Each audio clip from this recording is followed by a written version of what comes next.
Welcome, welcome, welcome. We're back with another episode. Gosh, we got Johnathan here from Utah. I think you're going to be somewhere around 35. This is kind of the grind for me where people start dropping off and they kind of give up on the podcast journey. I've been here once before and I think I made it 20 episodes before kind of calling it quits. And I kind of think like, man, if I was still grinding a couple years later, it'd probably taken off by now. So this time I want to stick with it, man. How are you today? I'm good, man. I'm good. How's everything? Remind me, where are you from? I'm in the good state of Iowa, right smack in the middle of the country. Why are we recording a podcast? You should be in the stand. That's why. Okay. I haven't been hitting it too hard. Just a lot of other stuff going right now. And honestly, I only hunt one piece of timber and haven't really had anything show up on camera. I'm pretty picky about what I shoot, so haven't been going too hard. How about you? You've been hitting it pretty hard? Yeah. I went out to, I did my elk hunt. I probably spent more days in the field during September this year than any, and I had 2 tags, and I got real close on quite a few cows and calves, and just not any good opportunities on bulls. It's kind of a bummer because the last 2 years I've killed a bull. And then after that it was doe pronghorn with a rifle, and then Wisconsin for a week for whitetail, and then just killed my biggest mule deer buck to date with a bow. Yeah, it's been a good season so far. Haven't filled all my tags, but close. What part of Utah are you from? I'm in Bountiful, Utah, so just north of Salt Lake City. North of Salt Lake City. I got an uncle that lived in Kansas City his whole life, and when he retired, he moved to Park City. Mm-hmm. Well, he must have some money then. That's where all the rich people live. He was a lawyer.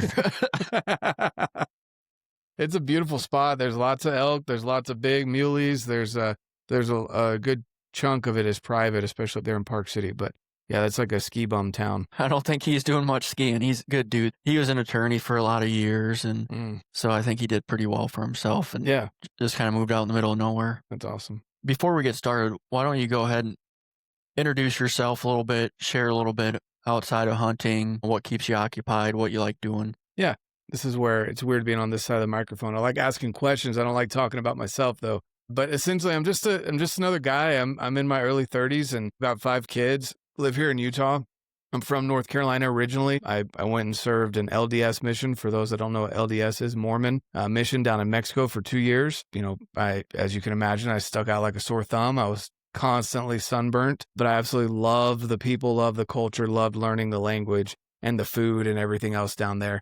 Came back, finished up college, and while I was doing that, met my wife, and told her when we got married that we'd be moving back to North Carolina. And at the time, I actually wasn't. I grew up in the Boy Scouts. I grew up fishing, bass fishing a lot, got my Eagle Scout. So I'm big into the outdoors, but never really got into hunting because the 1 or 2 times I did go, I didn't like.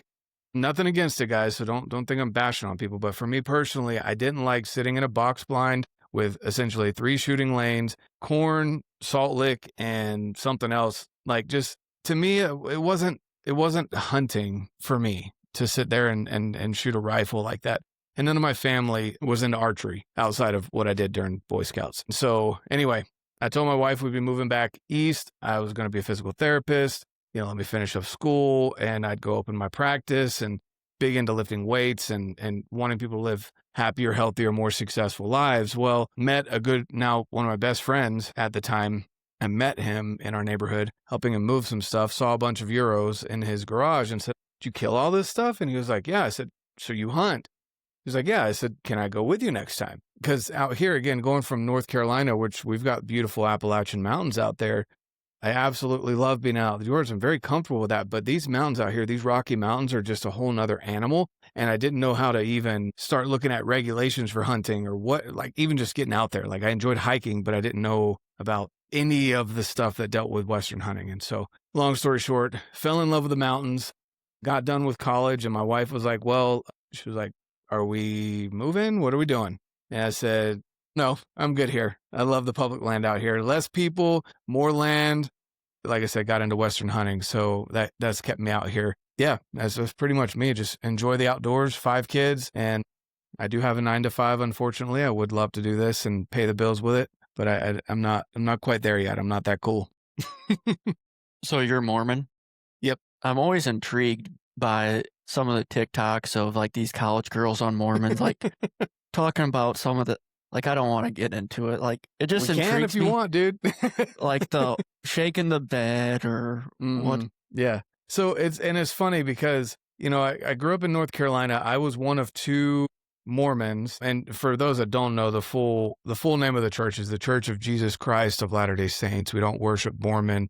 We don't worship Joseph Smith, any of that. And I would say, I'd not, like when I'm hunting, when it's hunting season or camping, I'm not always in church. Like I truly am one of those guys that I love the religion and the people there, but at the same time, I have a relationship with my Lord Jesus Christ and God and the Holy Ghost. I study the scriptures. I do all that on my own. And so, I don't feel bad missing church as long as I'm with my family or I'm in the mountains, right? I feel like I'm close to God in that way as well. And so in North Carolina, I felt like it was a different culture of Mormons because we're so few and far between versus out here in Utah, there's so many. And I think there's a lot of, from my perspective, again, this is my opinion, guys, but out here in Utah, there's a whole different culture of Mormons, almost like keeping up with the Joneses. I laugh sometimes because I came out here to go to BYU actually before I went on my mission, and I had never been west of the Mississippi before that. And I just said, it looks like a beautiful campus. I've never been to Utah.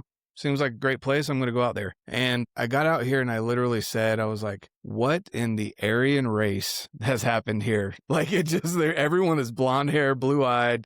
And I'm like, this is ridiculous. Like it just kind of jokingly, but at the same time, there's a lot of that. A lot of the stereotypes are true. The whole shaking the bed thing, soaking, all this stuff. You guys go look it up if you want. I don't necessarily recommend it, but it's the joke of, there's another one out there too. When you want to get your first tattoo and they're shaking the tattoo bed, while you're laying on the tattoo bed while they're, tattooing you and stuff. It wasn't me. I wasn't intentionally getting a tattoo or I wasn't intentionally having sex. It's just like, in my opinion, every other religion out there, especially Christianity. Like I said, growing up in North Carolina, there's a different church on every corner, just like a CVS. And I just felt like it was a way for me to stay true to my faith and kept me out of a lot of trouble, honestly, growing up. I still have yet to have ever had a drop of alcohol in my life. Never tried drugs, even though I was surrounded by it growing up. And I feel like it allowed me to have a closer relationship with Heavenly Father. So for me, that was my avenue to it. And I share scripture every single week on Sunday. I speak openly about faith. People want to come ask me questions about being Mormon. Cool. I'll do it. No problem. And, I love quoting the Bible. I love talking about all those things. So, I like to touch on the taboo topics, religion, politics, and finances. So, It's all good, man. Yeah, I just brought up the Mormon thing because I live by a lot of Amish and Mennonite. No matter what the religion, you always have rebels within the church that, go out and raise heck and chew tobacco, drink. Hey, they make some good furniture, man. I'm telling you, they make some of the best furniture out there. Cheap too, man. Cheap. Oh, yeah. When did you get started hunting? You talked about the Boy Scouts a little bit.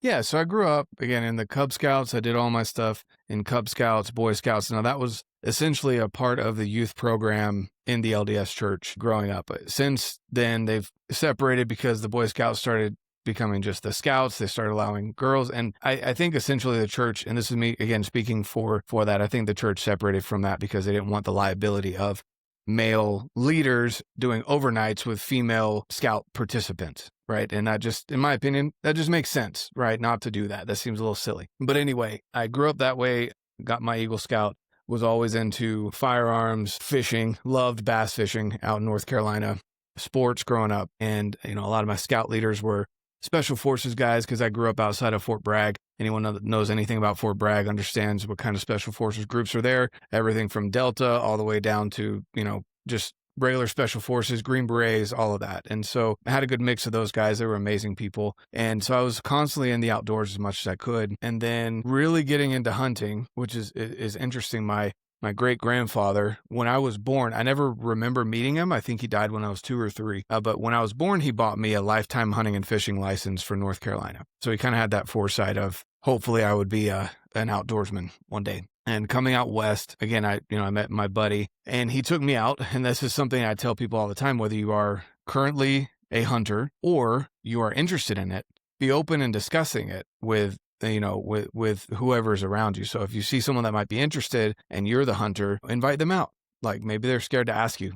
Maybe they feel like they don't have the right gear because you're jacked up on Sitka and Kuyu gear and you've got thousands and thousands of dollars worth of gear, and they're like, I've got jeans and a flannel and some boots from Walmart. Let them feel welcome.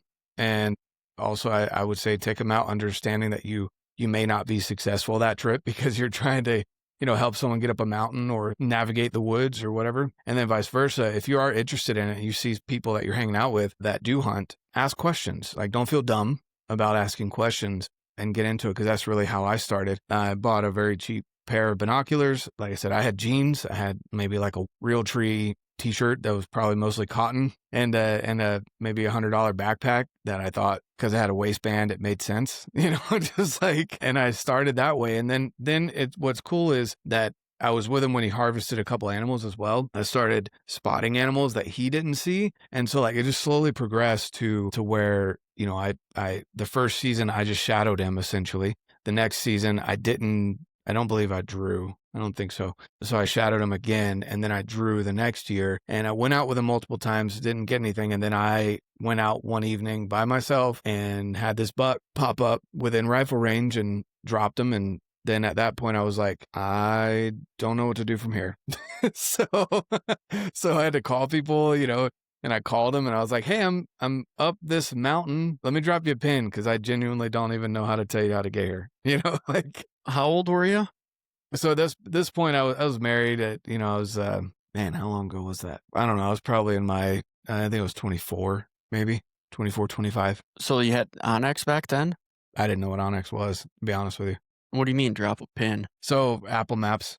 Okay, Apple Maps. Like, yeah, I had cell phone service, so I could just, tell them, hey, this is, I followed this trail up. I know there's a shorter way to this point. I don't know how to tell you how to do it, but this is where I'm at. And so I don't even think I dropped them pins. I think I found my coordinates and texted my coordinates to those people. They might have used Onyx or something, but yeah, I didn't even have that. I had a knife. I had my tag. I had a headlamp. I think I had game bags. That was about it. So I started kind of cutting into it and kind of remembered from the 2 animals I'd helped clean previously. Did not remember the gutless method. So I started gutting it and then realized that was a mistake, and just had a whole bunch of things happen. What do you mean the gutless method? Yeah, so and I forget you're in Iowa. Most of the time, white-tailed deer hunters, you'll gut it and then drag it out. But for bigger game, mule deer and elk, you want to do the gutless method, so you don't have to deal with the guts. So you literally leave the guts where they are, and you quarter it out. So you get all the skin off. You take the quarters out. You take the back strap out, and the only thing you really have to do the tenderloins is generally you want the guts to be downhill if you are on a slope, so that they're kind of sagging a little bit, so you can get up underneath them between the guts and the spine and get the tenderloins out. But that way you've got the backstrap, tenderloins, neck meat, and the 4 quarters, and the head if it's a male animal that you want to take the antlers home. That's the gutless method. So you just leave the guts where they are, so you don't have to deal with them, because there's so many guts in a mule deer and elk that, I mean, it's essentially easier to not have to deal with that. So you're splitting them open just enough where you can get your hands in there? Yeah, so you take the quarters off, and then I personally take the heart. I've tried kidneys. I don't like kidneys. I hate liver, whether it's a cow liver or anything. So I don't mess with any of that except for the heart. I do take the heart home every single time. And that one, you just go to like the 3rd or 4th rib, break that rib open, you can reach in and get the heart, right? So again, I'm not dealing with the guts. For tenderloins, once you've gotten all 4 quarters off and the back straps, usually, so I guess we'll just walk you through.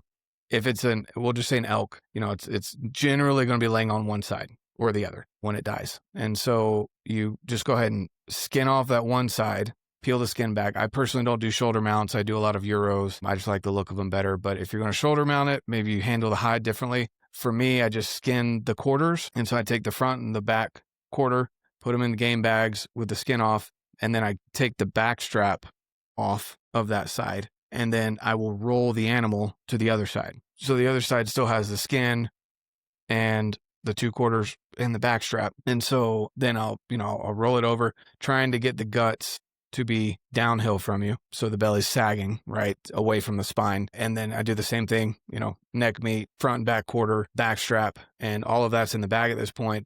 By that point, again, the gut's being downhill from you, you can generally cut a little slit right by the spine and you can get up in there. Most of the time, you don't even need a knife for tenderloins. They'll just pop off at the front and back attachments and they'll peel out real easy.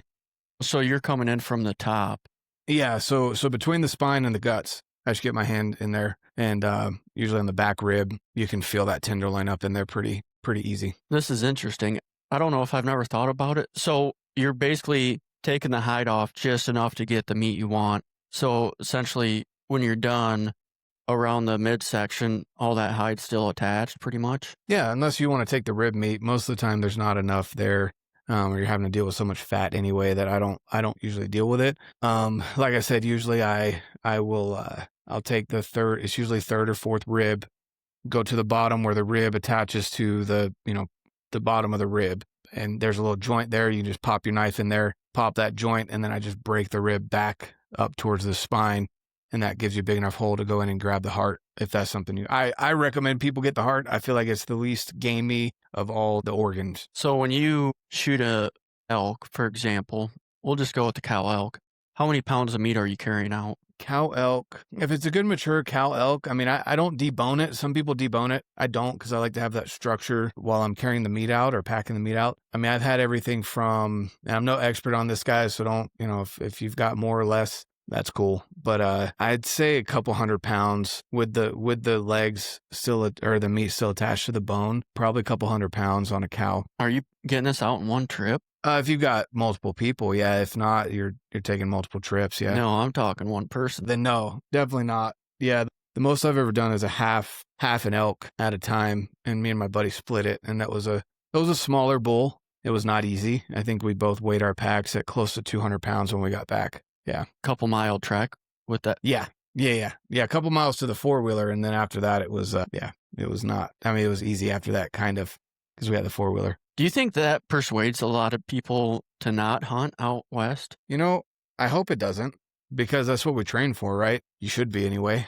If you're going from east to west, I highly recommend stair stepper, rucksack, backpack that'll carry weight, things like that. Additionally, if you're out east coming west, if you're a big meathead, that can look really good, but your body does not care when you're in the mountains. If it's 50 pounds of muscle or 50 pounds of fat, it's still 50 pounds, right? So your cardio is important, which I'm not an expert in either. I could definitely do better at it. I definitely do a lot of embrace the suck and just deal with it, kind of deal. But, as far as training for it, I highly recommend anyone do it. And, the moment September ends, for me, I'm back into training as much as I can. A lot of the other hunts are a little easier, like my doe pronghorn hunt. That was a lot of driving around, especially with it being a rifle tag. I essentially either needed to get in touch with landowners, or we drove the entire unit that day, me and my son. So there's a lot of time behind the windshield. Not necessarily hiking for that. Mule deer can be really intensive depending on what you're looking for. This year, honestly, wasn't awful as far as miles put on. And then, whitetail obviously is not that, I wouldn't say it's that intensive. You might be hiking in maybe a mile carrying your setup. That one's more of a chess match brain. Can you sit in a tree all day kind of deal rather than being pounding the miles out. So anyway, all that being said, I would definitely say training nutrition is key when it comes to Western hunting for sure. Never even been out west. I've seen the Rocky Mountains, but from an airplane. Never actually never been to Colorado. Something I have never dealt with, even when I first came out here from North Carolina, is altitude sickness. And I don't know if they've established like a trend as to whether it's going to affect you or not. If you can know that ahead of time, I would just expect to deal with it if you're coming from east to west, especially if you're hunting above 7,000 to 8,000 feet. Just expect to add a day or two to the beginning of your trip to acclimate, so that you're not screwing your whole hunt up trying to get to 10,000 feet thinking, oh yeah, I can hike up there. And then you get up there the next day, you wake up feeling like you're hungover, can't hold any food down. That the altitude sickness really hits a lot of people hard. and that can ruin a hunt too. So it doesn't matter and I've seen it hit people that are extremely well trained and in a lot better fitness shape than me, and it ruins their hunt because they can't hunt because they've got headaches and they can't hold food down and they're just feeling weak, and that's just because they didn't come out and acclimate. They just want to hit it hard and think they could just do it. The can of air doesn't help. Yeah, no. It might be a little Band-Aid, but honestly, I would highly recommend people coming out and maybe even hunting at that 7,000 to 8,000 feet. If you're planning on going above that, doing that for a day or two, taking it slow, glassing, making sure you're very well hydrated. You have the right electrolytes. And then there's some, again, I've never had to deal with this, so I don't know how true it is, but I've heard people that have used certain supplements or certain vitamins and minerals that you can take that will also help with avoiding altitude sickness on top of good nutrition. So, yeah. Wouldn't it be cool to get the podcast to a level where you're making money off of it and you make all these connections and you can just travel and hunt 4 months out of the year? I don't know if my wife still would allow that. Take her with, man. And that's the thing is that, so she works, and I'd love to get to the point where she didn't need to work. Even then, though, I think she would get bored. My wife she's a doer. And so, I would have to build a business big enough for her to be an accountant and a CPA for our business, for her to be genuinely fulfilled, And so it's not even necessarily about the money. It's that she likes working. She likes her own adventures too. So I've invited her out on a lot of stuff, but it's not really her thing, which is fine. But definitely this year has been, I think I've had more tags this year and spent more time in the field so far this year than any other year. And it definitely takes a toll. No matter how well you've got things set up before you leave, your family misses you, your kids miss you, even if they can survive without you, it's still hard on the family. How old are the kids? So our kids range from, should be 9 next month, but 8 to, we've got a couple of adult kids that one of them's out of the house, the other one's self-sufficient essentially, and then the middle child helps. When I'm gone, he makes sure that everyone is where they need to go as far as activities, whether it's jujitsu or dance or football or baseball, whatever. He's helping out, driving around when I'm gone, which is obviously a great help. Didn't you say you were in your early 30s? Yeah, do the math. No, my wife's a little older than me. She had 3 from a previous marriage, but their dad's not. He's not in the picture, so they're mine. It's a unique family, but I love it. Wouldn't trade it for anything. I was trying to do the math. I'm like, this ain't math enough. No, good for you, man. So are any of them hunters? So my middle son, the first 2, they'll eat game meat, especially if I cook it. They don't necessarily like to cook it, but the third child or middle child, he last year surprised me with his hunter education. He had done that through the young men's program in our ward or our congregation. And it came in the mail, and he kind of snarkily came up to me. He was like, "Hey, can you hold on to this for me?" And I was like, "When did you get this?" Like, I wanted to be a part of it. And he's like, "No, I wanted to surprise you." So anyway, he got it done, and then he asked me to put him in for the hunt. And so he did his first elk hunt last year, saw a bunch of elk. They came to within 50 yards of his comfortable shooting distance, which he told me I think it was 300 yards that he was comfortable shooting an animal at. And they came to like 350 yards, and then they turned. And so it was close. But and then with archery, I went through the whole, you got to be able to shoot a cold bore shot. When I say cold bore, it's a rifle term, but essentially a cold shot with your bow and a fixed broadhead at 40 yards and have a kill shot on our foam deer target every day for a week, essentially, before we would go hunting. And he did, and he was going out and practicing. He was fletching his own arrows and doing all that. And he did really good last year. I loved getting in and spotting for him. He put on some really good stalks. He sent 2 arrows. One of them was deflected by a tree, and the other one, I think he just got the fever and jerked the trigger. But he did real good. And we went up this weekend, actually. He didn't want to do rifle this year. He only wanted to do archery mule deer. And we went up Saturday, and he put 4 good stalks on in one day, on a handful of does one time, and then turned up a 3-point buck. So 3-point for all of you Easterners and Midwesterners, 3-point is a 3x3. So a 6-point for you guys, but a 3-point mule deer is 3 on one side. I'm not including the brow tines or eye guards, whatever you call them. Anyway, so he loves it. He's not obviously as passionate about it as I am, but I've let each of the kids express their own, they see me doing it.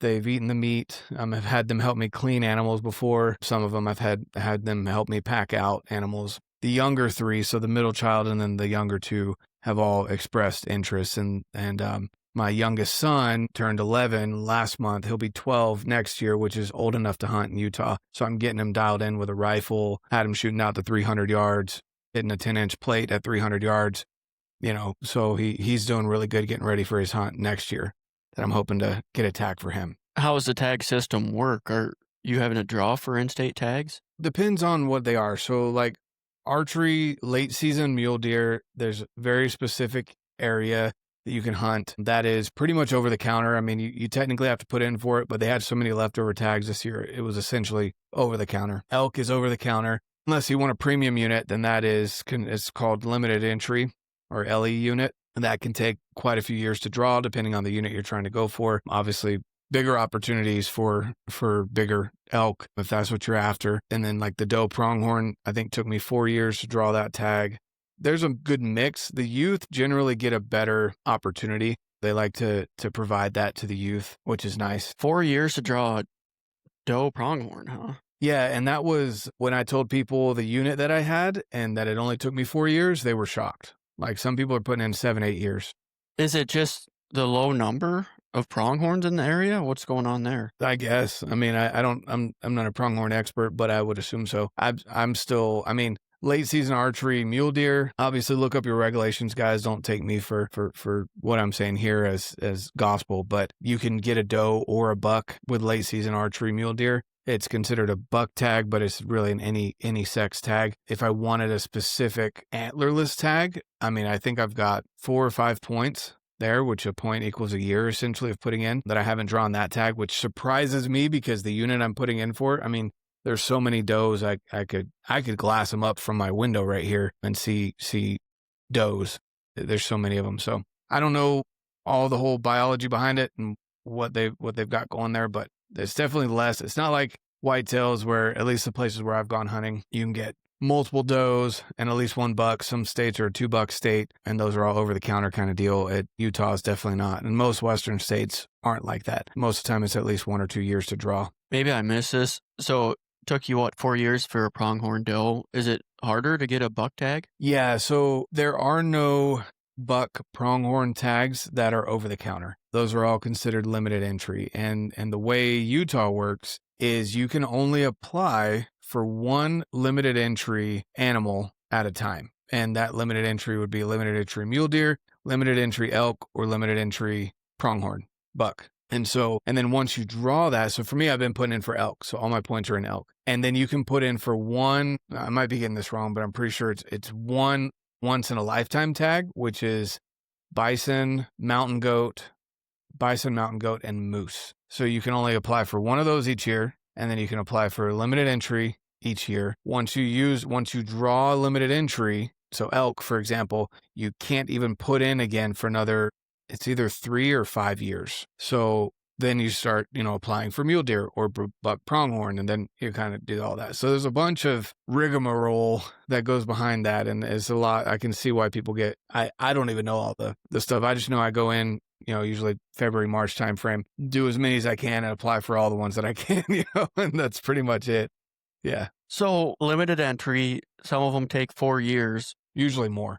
You got to do some thinking ahead. Like you can't change your mind 2 years in. Like maybe I'm going to start putting points in for this limited entry. Oh, you can change units each year. Yeah. But you're still that's just going to set you back, right? No. So let's say I want to put in for 1. So they give you choices. They'll give you like option 1, 2, or 3. So if you don't get your option 1, there might be an opening for your option 2 and you'll draw that, right? But honestly, I mean, for the units that I've been applying for archery and rifle takes even more years to draw the limited entry for rifle and muzzleloader. But for archery, there's 1 unit that I've been applying for that I've gotten to know pretty well. And that unit took, I think the average person to draw is like 13 years to draw that tag. So what's cool though is you can take and we did this year, is I took my over-the-counter tag for elk and I went into that limited entry unit, which you can do, but you can only hunt cows and spikes. You can't hunt the big bulls, right? So if you want to have, and this is what I tell people, especially for out-of-staters, if you can stomach the cost of an elk tag, which I think Utah is still, I think they just raised their prices this year for out-of-staters, but I think they're still the cheapest out-of-state elk hunt. If you can stomach that tag and get a cow or a spike, I took at the time he was 10, 11-year-old in this year for the unit that I'm wanting to hunt big bulls eventually. We hunted cows and spikes, and he heard bugles every single day. He laid eyes on some of the biggest bulls I've ever seen. I mean, we had one at like 40 yards. That was a monster, and probably 370 plus bull, easy. And so he got to have that experience, but you're not hunting the bulls. So if you want more elk experience, that's what I tell people is go get the over-the-counter tag while you're waiting for whatever limited entry unit you're wanting to eventually draw. Go in and hunt that unit, get to know the unit like the back of your hand, but hunt cows and spikes. If you can suck up your ego and go hunt cows and spikes, go do that. The whole spikes thing, explain that to me, because that doesn't make any sense. Okay. Shooting a spike whitetail would be dumb in Iowa. Yeah. So, and it is definitely viewed differently. I don't pretend to know all the biology as to why they accept that. It's their way of managing the herd, I guess. But yeah, I mean, a spike is technically, it could be, and there's been some freak accidents where this has happened. But, if a bull gets an injured pedicle, there's been some bulls that are like a massive 6 on one side and a 1 on the other, and is counted as a spike. The chances of you coming across a bull like that is very slim to none, but it does happen. Most of the time they are talking about just a straight spike, and it could even be a spike with maybe one that has a little nub off of it, so it's technically a 2x1. But that and cows, and I guess just in those units they have enough of the herd that they're trying to slim out that number so that the bulls can continue to get bigger for those that are, drawing the limited entry, and they're trying to thin out the competition for food and stuff like that is what I would imagine. If I was a biologist, that's what I would. It's just like here, I was telling someone, I said, if I don't find a buck that I really want to go after within the first 2 weeks of November, because the extended archery tag ends the end of November, I was like, I'll shoot a doe, because I'd rather shoot a doe than, like you're saying, I'd rather shoot a doe than a young buck personally, because I want the bucks to grow bigger, less does, more food for the bucks to grow kind of deal. And honestly, there's other things out there. There's studies that have been shown that if there's too many cows or too many does in an area, it actually discourages bucks for some reason. I don't know why, but that's just stuff that I've seen. So that's kind of where I'm at. It's a little bit different out west than it is in Iowa, that's for sure, man. You wouldn't take a doe? Oh, absolutely I would. Okay. Yeah. She blows, she goes, right? Yeah. I don't know if I'd make the full-blown trip out to Utah to shoot a cow, though. Well, I don't know, man. I mean, again, if you want that elk experience, I feel like it would be worth it, honestly. If you do it once every couple of years while you're waiting to get a premium unit in Montana or Wyoming, come out to Utah every couple of years, spend, $1,000 every couple of years to come out and get some of the, in my opinion, it's the best game meat I've ever had is elk by far. And I've had bear, mountain lion, mule deer, whitetail, pronghorn. I'm trying to think of anything else I've had, but moose. Pheasant? I've had pheasant. Well, that's small game. Pheasant is the best tasting, I think. Oh, yeah. And grouse is fantastic too, especially if you've been out chasing elk all day and then the grouse pops in your way and you get to have at least some kind of meat back at camp instead of a freeze-dried meal. Throw her on the Barbie. Exactly. A little bit of seasoning salt. Let's say I go out west and I shoot a cow and I fly out west. How am I getting this cow back? Oh, if you're flying? Yeah. You can fly back with it if you get a processor that processes it fast enough for you. It's going to cost you a pretty penny, though. I mean, a lot of people drive for that reason. If you get a group of guys together, it's even better, obviously. When we went out to Wisconsin, that was a 20-hour drive for me. And we flew last year, but we realized how much it was going to cost to just ship. I think we had 150 pounds of whitetail meat, and that was it. And it was going to cost us close to $1,000. And that was like 3-day shipping, so they couldn't even guarantee it was going to still be frozen by the time it got to us. I was like, yeah, that's not happening. So this year we drove. And with 2 people, that 20-hour drive went by real quick because I was sleeping when he was driving and he was sleeping when I was driving. So we just pounded pavement until we got there. Salt Lake City, 16 hours. Yeah, so you could do that. I-80 the whole way. It's a gorgeous drive. And then at night, you ain't got anything to look at anyway, but... Yeah, after you get past Nebraska, probably. Yeah. That would be hell. So I guess start at night, so you could drive through Nebraska at night, and then you wake up and got beautiful sunrises with the Rocky Mountains.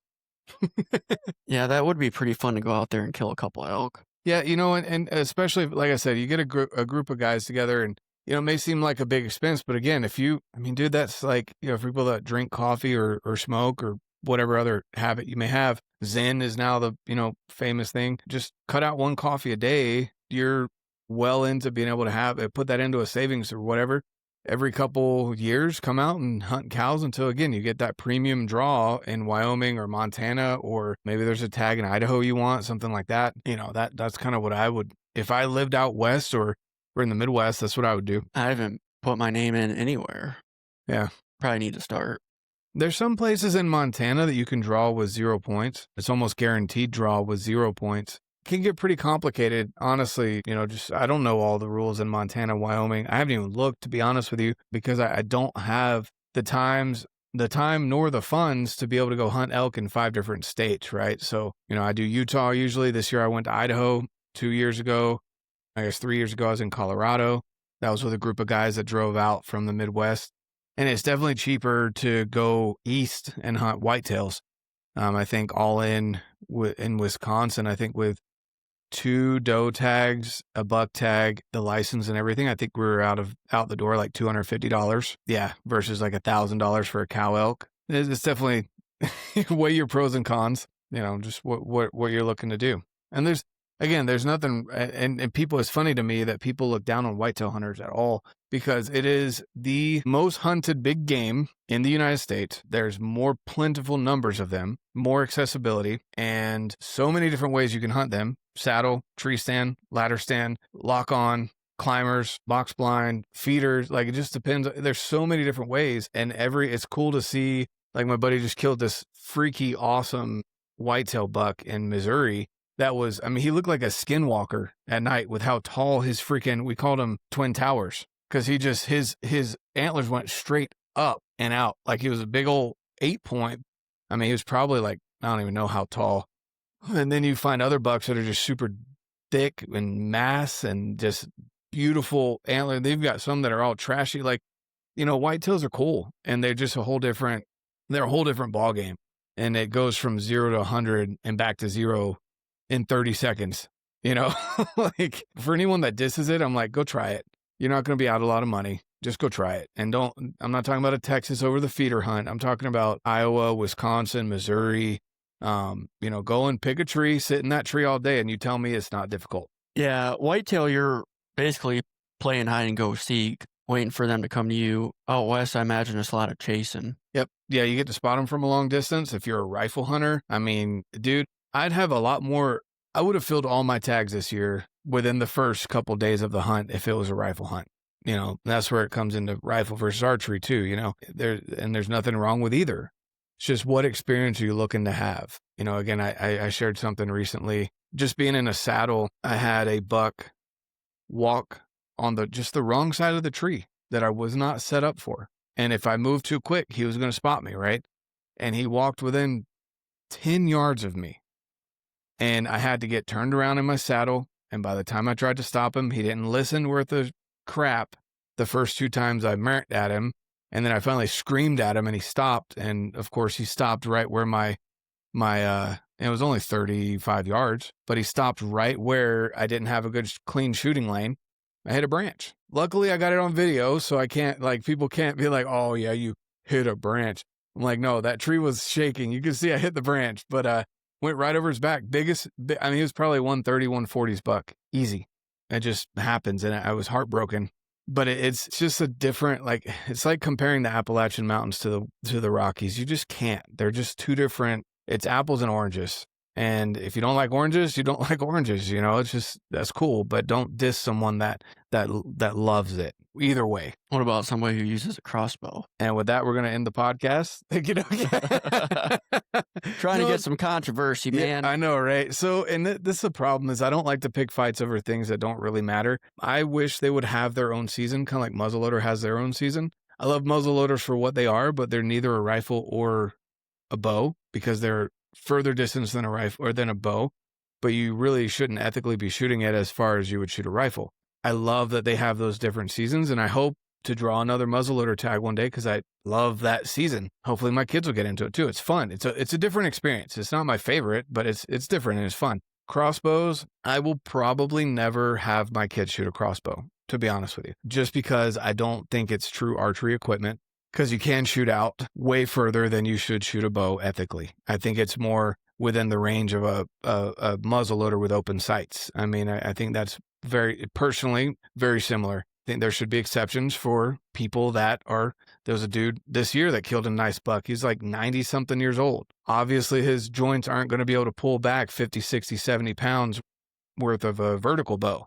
You know, for me, cool. Like, I think that dude, if he refuses to do rifle and only wants to do archery, awesome. But how do you draw that line? I think is the hard thing, because it is very personal. I don't know. I mean, if someone with a crossbow interfered with my archery hunt, I'd be pissed, to be honest with you. Unless it was a 8-year-old child or an 80-year-old man or woman.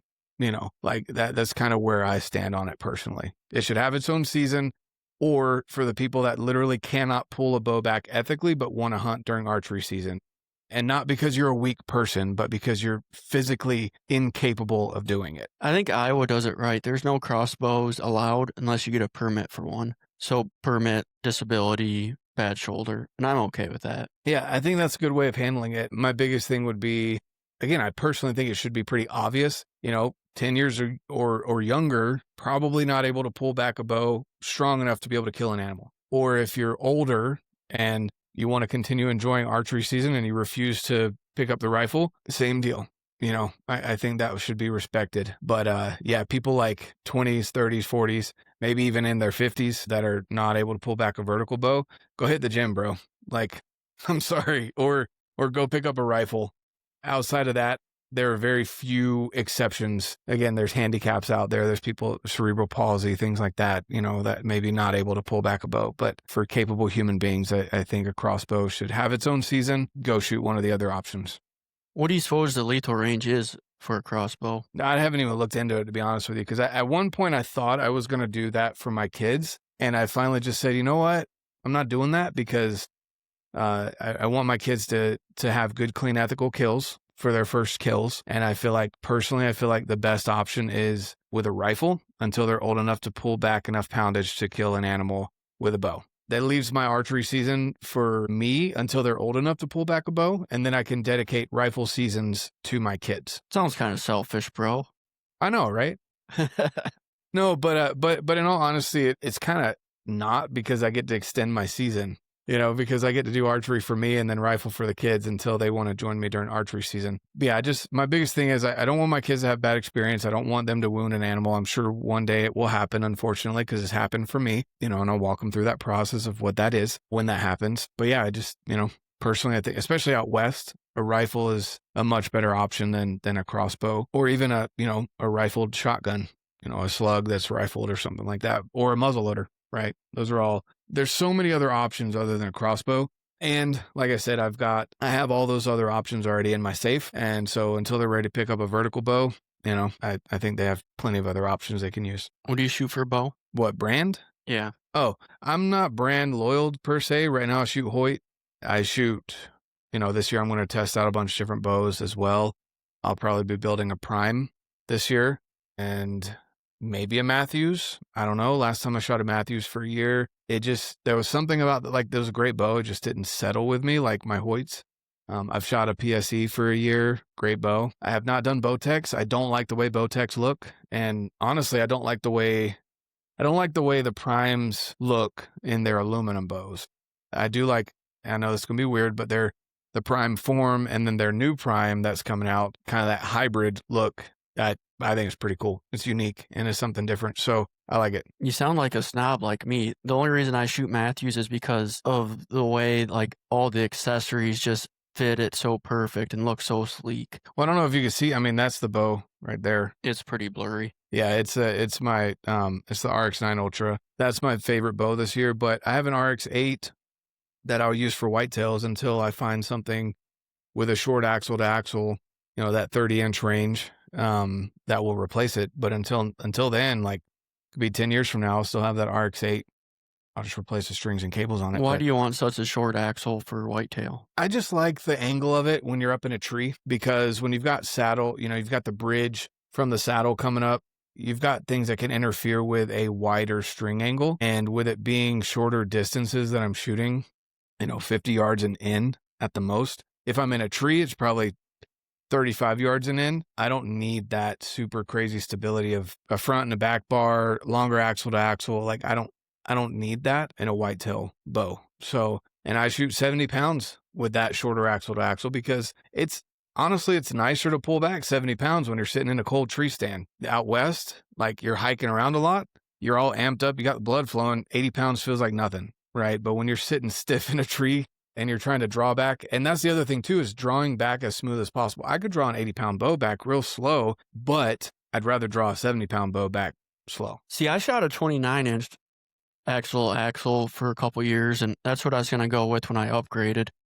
And I tried the 33 and like, this is so much smoother. So that's kind of what I went with. Yeah, it is. And I would agree that RX-9 Ultra is so much nicer, and I think it's actually a little bit faster than my RX-8 in the 30-inch. But it's just what I like to use I like to have in that smaller package. I take out the back bar. I don't use a back bar when I'm up in the tree stand. I might throw it on if I'm hunting a field that maybe is, the edge of the field is maybe 70 yards or something, like a shot that I would take out west, then I'll throw, all the stabilizers on and everything else. But if it's out of a tree, 35 yards and in, like, I don't even really need a stabilizer for that, honestly. I hear ya. So out west, do you ever get into any like tricky situations? Like, for example, what is like one of the most challenging hunts you've been on in the Rocky Mountains? Did you ever get yourself into a tough situation with the... I mean, usually I'm the guy that's like, yeah, shoot it and we'll figure out how to pack it out later. That's kind of how I treat things. I'm like, if you got the opportunity, man, go for it. We'll figure it out eventually. I can't really think of anything. I mean, I've had some hard pack outs, which, I mean, they suck for, what they are. But, as far as tricky or hard, like, I don't do a lot of backpack hunts because I think unless there's a big herd or you're going for the experience of the backpack hunt, you don't really need to. I like coming back to my canvas cutter at night, or if there's, a wall tent set up or whatever. I like that. I like having my truck so that I could be mobile. So if I go in 3 miles and I don't find any fresh sign or anything, I can pull out and move to a different part of the unit and not be stuck there feeling like, man, I scouted this and maybe at one point it was a great spot for elk. Now it's not. And I'm stuck here. Like, I don't like feeling that way. So that I don't, I prefer to be mobile. So I don't do a lot of adventure backpacking style hunts, to be honest with you. What do you mean backpack? So instead of like a 3+ day hunt where you have to pack all your food in, your shelter, everything like that, I like to go in for the day and I'll bring something I can sleep with, depending on the weather. If it's not too cold, I may not even bring a sleeping bag, to be honest with you, but I'll bring food, something to cook the food with, and so I could stay overnight if I get in on something really good. But I don't like to stay more than one overnight if needed. Usually I'm back to the truck. I'll hike in the dark. I hike out in the dark. I don't like to hunt back to my truck.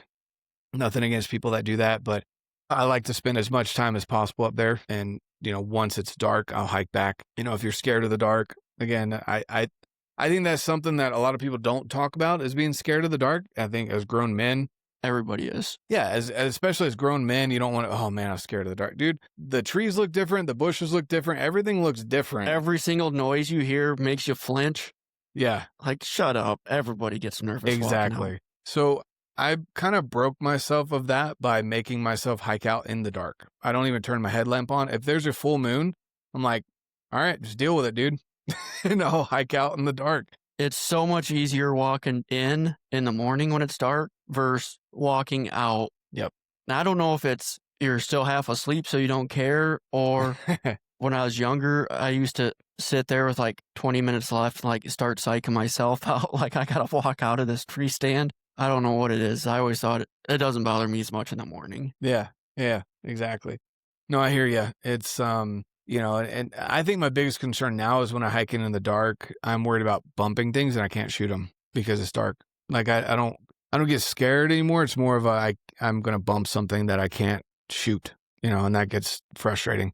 But, the chances of something getting you walking out are slim to none, but probably a lot higher chance where you're at than where I'm at. But even then, like there's I've been in areas where there's fresh bear sign or fresh mountain lion sign, and that does kind of spook me a little bit. So as I'm walking out, I just make sure, Just a little bit. yeah.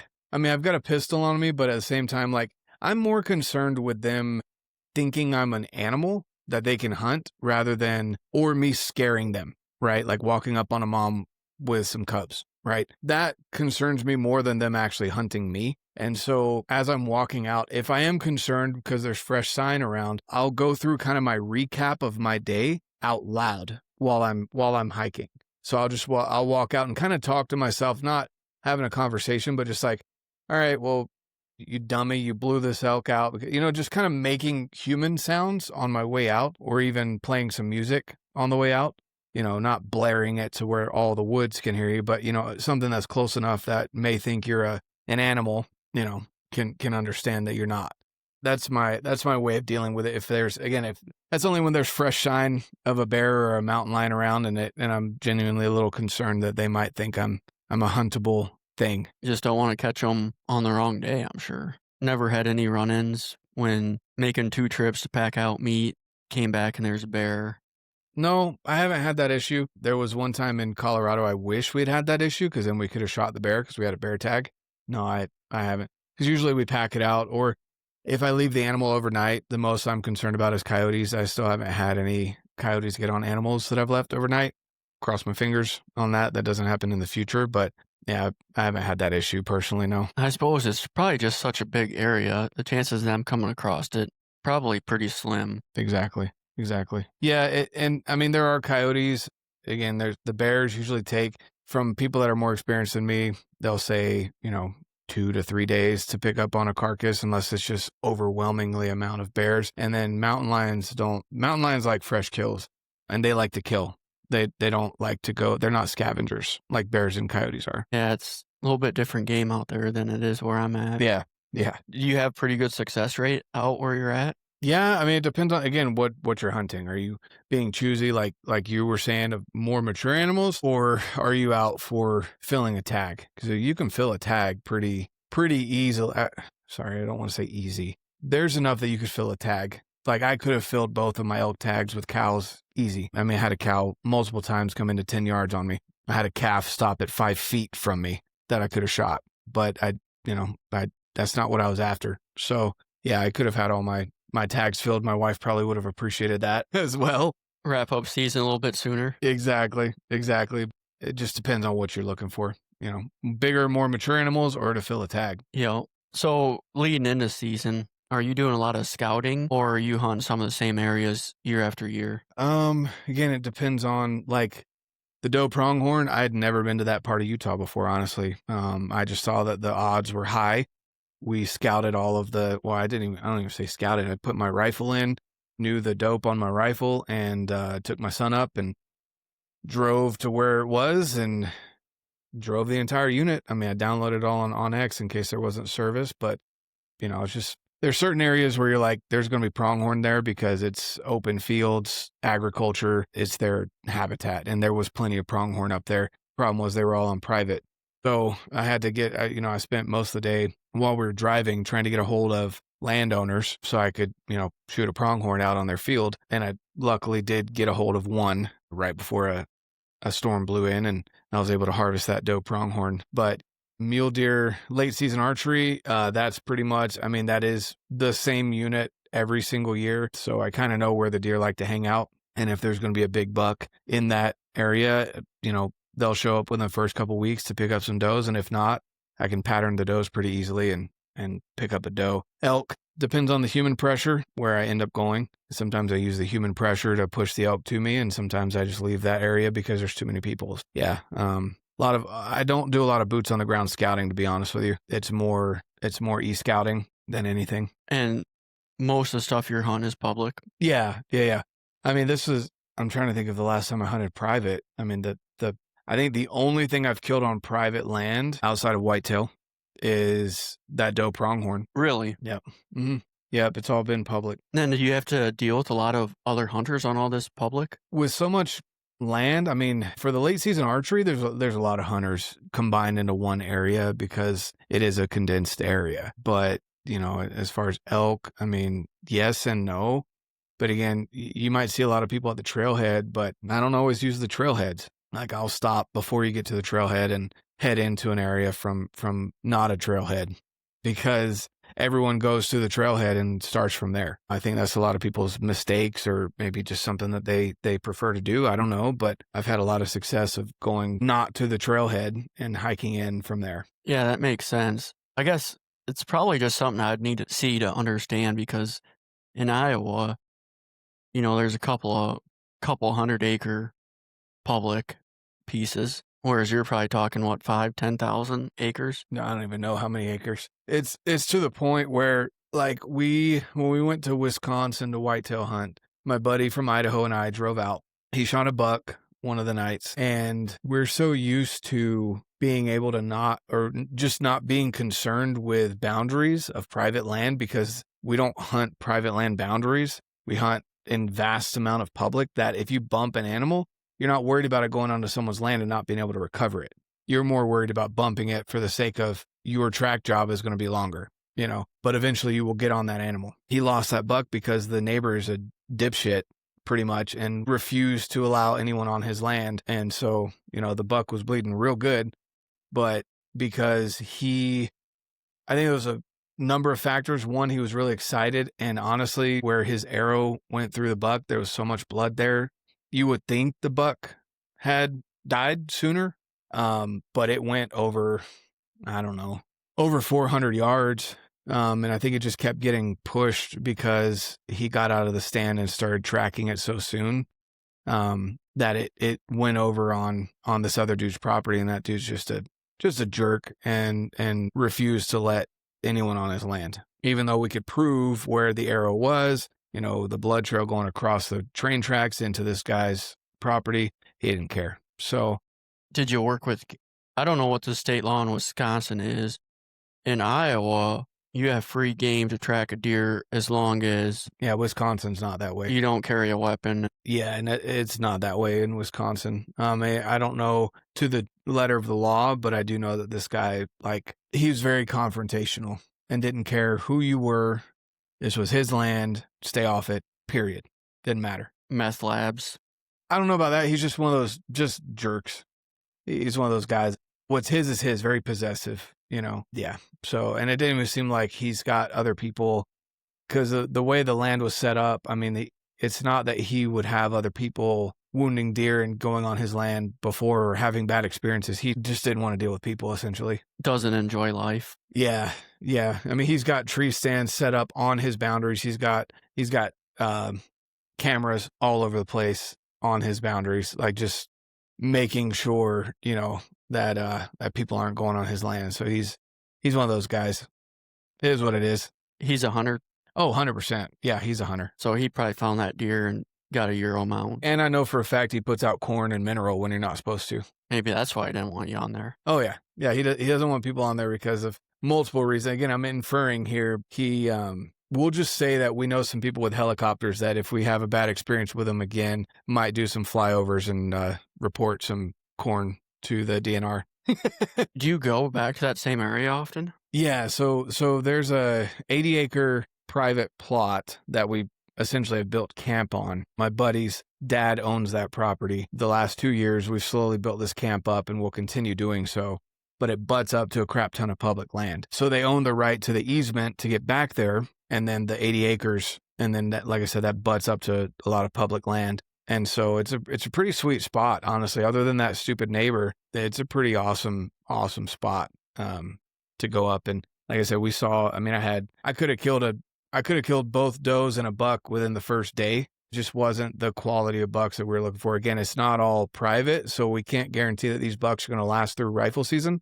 Which, with how many people were putting corn and mineral and all of that out there, who knows how many are going to survive through rifle season. If you hadn't, so essentially we had set the rule of, if you haven't taken your first buck, anything with antlers is good as long as it gets you excited, right? Once you've taken your first buck, it needs to have at least 4 points on one side, right? And we're trying to help that herd gather some steam, because there's been wolves that have moved into the area. There's some bears in there. There's a lot of coyotes up there. So we're trying not to decimate the herd, essentially, even though, again, we've only got 80 acres of private up there. The rest is pretty much public. We're hoping that those 80 acres can kind of become a little bit of a sanctuary for those deer to come and hang out on. What part of Wisconsin is this in? It'd be northern Wisconsin, yeah. Okay, so there are wolves up there. Yeah. Yeah, we got them on trail camera. And you camping out in tents? Yeah, it's a big wall tent. Good for you, man. Not worried about the wolves coming in. Dude, we had bears that looked bigger than freaking Baloo off of Jungle Book up there. I mean, we had them on trail cam. Their bellies were dragging the freaking ground as they were hobbling around. They're so ready to go to bed in their hibernation state. But yeah, again, wolves don't really concern me because they obviously have so much food available up there. I'm not worried about them coming into our camp. The bears, same thing. You know, they're more scared of people than we should be of them. At least black bears. Grizzlies are a different story, but I don't think they have grizzlies up there. Or polar bears. Yeah, polar bears. Yeah, definitely don't want to mess with those. I think those are the only bears that are known to actively hunt human beings. Gotta eat, man. Yeah, but no, it was good. It was a good time, and I'm excited to go again next year. And I learned a lot. Had quite a few mistakes, but we learned a lot about more of the travel corridors and where these deer are bedding very frequently, and these people are not hunting down in these bedding areas. Yeah, as we continue to figure out this spot, I think it'll turn into a really good area. Is that the only reason you hunt out of a saddle is whitetail? To be mobile? No, because I hunted elk over water in my saddle in late August, but this year it didn't seem to be as productive to sit water. I saw more moose and deer and bears here in Utah than I didn't see any elk when I was sitting water. Usually that's a good strategy, but this year didn't pan out. Yeah, it's just interesting to hear how everybody does things a little bit different. Yeah, but I do like the saddle setup. It's very mobile, pretty lightweight. There's only one other tree stand type setup that I could say is as light of weight as a saddle system, and that would be the Lone Wolf custom gear stuff. It's a smaller platform, but does have a seat if you're wanting to sit down rather than have a saddle, and it is stupid lightweight. So the saddle platform I'm looking at's like 2 pounds. What do you have for setup? Sticks? I use the cruiser sticks. They're solution sticks. I usually run either 3 or 4 sticks, and then the their mini platform. I don't know the weight, honestly. I could probably memorize that a little bit better, but I don't have that memorized. Yeah, I'm kind of eyeing the Arsenal platform. I think it's 2 pounds, which I think the average platform is like 4 pounds. Yeah, I can look this up. Let's see here. I really like my cruiser stuff. Super comfortable. I've never had any issues with it. Let's see here. Pull it up real quick. Just crazy how much this stuff has blown up over the past couple years. Oh, yeah. What do you have? The Mini Seeker? Yeah, so the Mini Seeker, because I've got the Seeker, but the Mini Seeker is a little bit more lightweight, and that weighs, where is it at? 3.2 pounds. And you have the what sticks? The solution sticks. So they're sticks. Their solution sticks are 1.5 per stick. 1.5 per stick, yep. That's pretty good. Yeah, it's not bad, and they actually bite in really well to the tree. They do a good job with their stuff. Look up Arsenal Sub 2. Arsenal? Let's see here. Just the way it's designed, like everything just fits. Like when it's all folded up, it's only an inch thick. Nice. Because the only other one that I've seen that I would really be interested in would be the Latitude stuff, but I've actually seen this. Okay. Yeah, I've got some buddies that run this, and they really like it. The Arsenal? Mm-hmm. Yeah, I'd like to get a setup. I've never hunted out of a saddle before. Yeah. Saddle hunting's, I've fallen asleep in the saddle just fine. There's just something to be said about sitting in a different tree every time. Yeah. Yeah. No, that too. I mean, I was able to move around and find out where they were moving to and get set up a little bit better. And by, the third day that I'd been hunting that specific group of deer, like I hadn't bumped them out of the area, and they did end up doing exactly what I needed them to, except for the bigger buck went the wrong side of the tree. All the other ones went either right underneath me and were within shooting range, or on the other side of the tree that was perfect for a shot. But of course he did not do that. Doesn't always work out as planned, does it? There's a reason why he's a big buck. That's why they call it hunting and not killing. Exactly. Because what I'm going to go do down in Texas here the first week of December, I would consider grocery shopping almost. I mean, I still have to make a good shot with my bow, but there's going to be feeders involved. I'm not going to be in a saddle. It's going to be They drop me off at the stand that's best for the wind, and the feeder's going to go off, and whether it's hogs or does, I can shoot them. And then there's going to be coal bucks that I'm going to be able to shoot as well. So if you get a chance, go on the Hunter's Legacy Facebook page and go through my reels. And there's going to be one where me and the guests were talking about how we disagree with people using drones to scout. Oh my Lanta, did people throw a fit? Well, and I would agree with that. Not for scouting. I wouldn't want it for scouting. But I would say drones like recovering deer, I think it's a great idea. If it stops there. Yeah. What do you mean if it stops there? A lot of people will go out and do like extracurricular activities. I might find this wounded deer. You want me to see what else is going on in the area? Well, yeah, but I mean, people are always going to push that limit. But, oh man, people threw a fit. My land, I can do whatever I want. Okay, go use the spotlight after dark then. And that's what I'm saying. That's how I describe killing versus hunting. People that don't care as long as they get that trophy on their wall. They don't care how they get it. They don't care how easy it is. Whereas hunting, it's about the journey to get there. 100%. Couldn't agree more. Imagine how easy hunting would be out west if you could use drones. Dude, yeah. And that's the thing is, too, like, if you get caught with even a drone in the air, while you're hunting, I want to say they revoke your hunting license right there on the spot, essentially. If you're within your season, it's either they take your tag, they revoke your tag or something. I don't know what exactly, but yeah. Probably pull your drone, too. Just, people were saying, well, it's no different than cell cameras.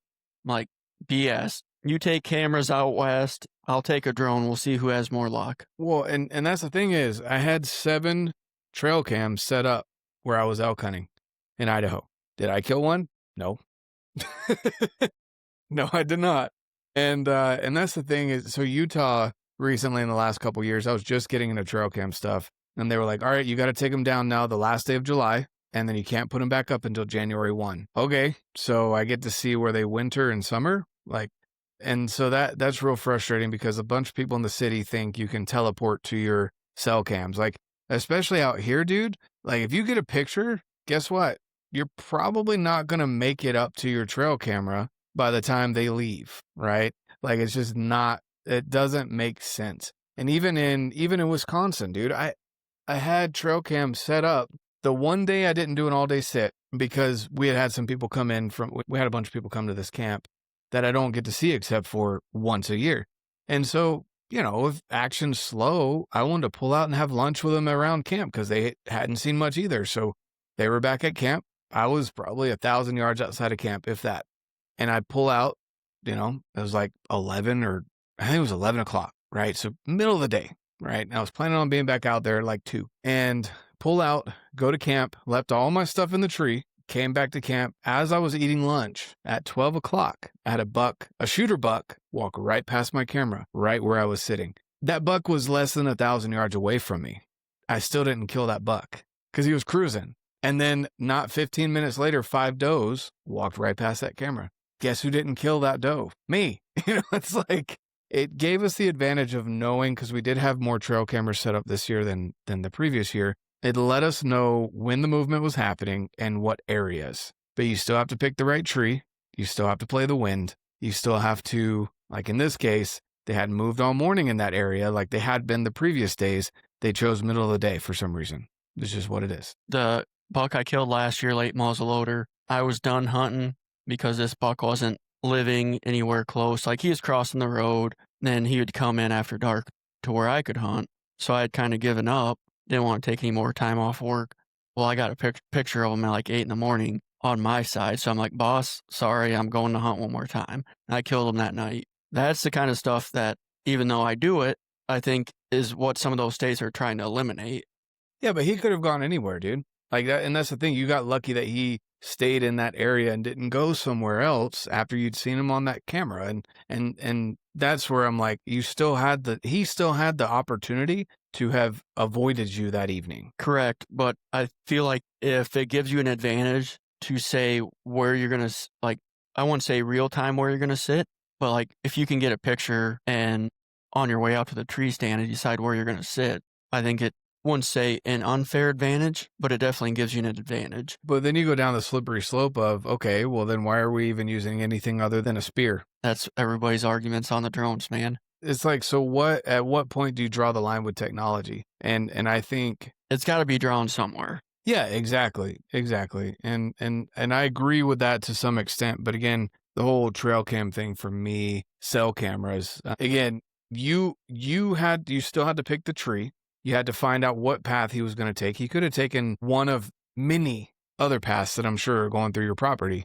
You had to pick the right tree. You had to be in the right spot at the right time. And he still had to walk back that way. He could have gone, unless you have a high fence, he could have gone anywhere, honestly. And so it's like, Does it have to be real time? Get a picture, send it to your phone. again, my personal experience, I had that in Idaho, and I still did not kill an elk. So What I think people's thoughts, like some of these states that are against it, if they could figure out a way, like, okay, if you want cell cameras, they have to be like a 24-hour delay on the picture, and that would solve a lot of issues. yeah, I don't know. I still think you still have to. I don't know. Just my experience this year probably soured me towards that idea because again, I was getting pictures all night, all morning, all day, whenever, and I still didn't kill an elk. So, people may think that the woods are so small, but they're really not. I mean, the deer you still have to pattern them. You still have to know where they're going, just like out here.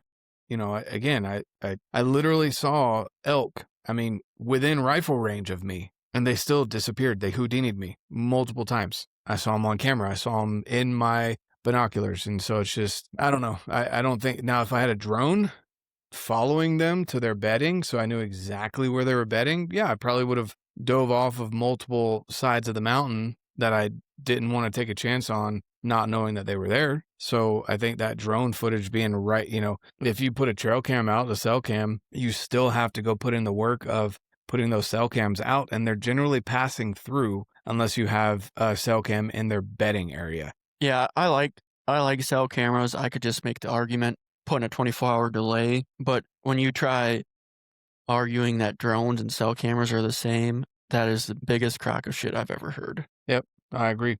We'll leave it there. Yeah. Before we wrap this up, I don't know if you've listened to any episodes. We like to wrap up with a couple of embarrassing hunting stories. If you got any to share with our listeners.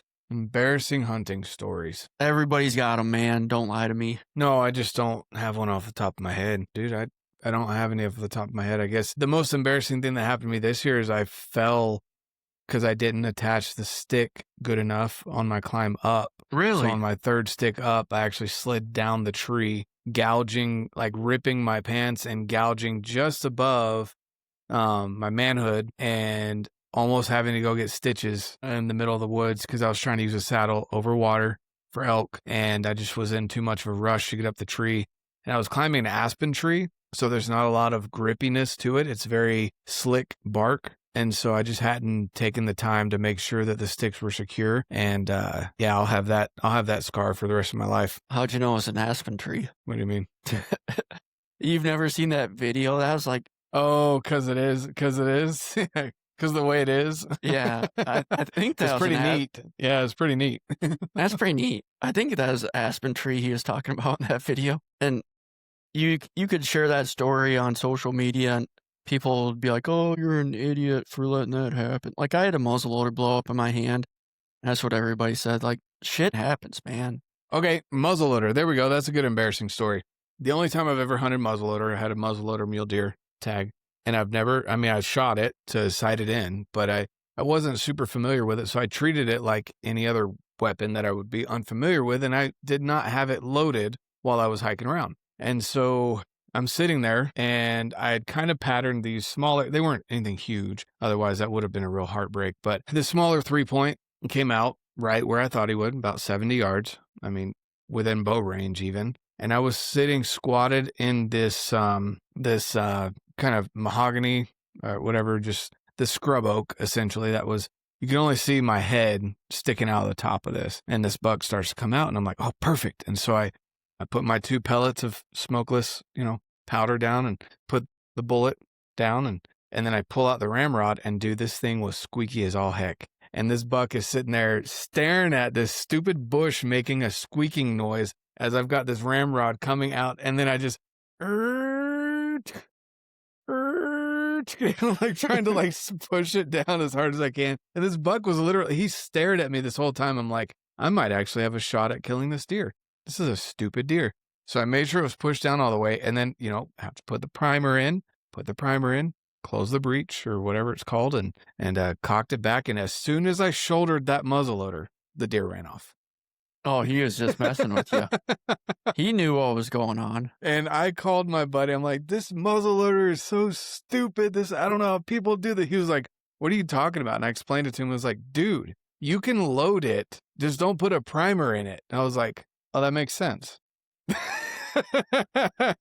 I ended up killing a deer later, but that was embarrassing. And I can only imagine what that deer was thinking, seeing that ramrod go up and down in that bush and hearing the squeak as it was trying to be, pressured down into it. Oh, he knew. Yeah. Oh yeah. Once he gets that primer in, I'm out of here. Yeah, exactly. Once I see that barrel pointed my way, I'm going to jolt. So I have a smokeless muzzleloader. I had a smokeless muzzleloader. Use rifle powder. You don't have to worry about condensation. Well, I was driving home 2 hours after hunting in his last day or whatever. I'm like, I'll clean it out tomorrow. And probably just sat there for a couple of days and then set it aside and like, no, I'll get to it later. Well, got it out to sight it in the next year. Assumed it was empty, so I loaded it. Got a new ramrod, so I didn't have a mark on it. My buddy was there. Oh yeah, man, just my thumb's a little jacked up. Dude. Luckily on a muzzleloader, the breech plug is like solid tungsten, so it blows out the side. I didn't have anything come back, but the barrel like split into like 4 pieces and right where my hand was. Oh yeah, man. It sliced me up pretty good. You got lucky. Yeah. So always make sure your muzzleloader's empty before you load it. Yep, exactly.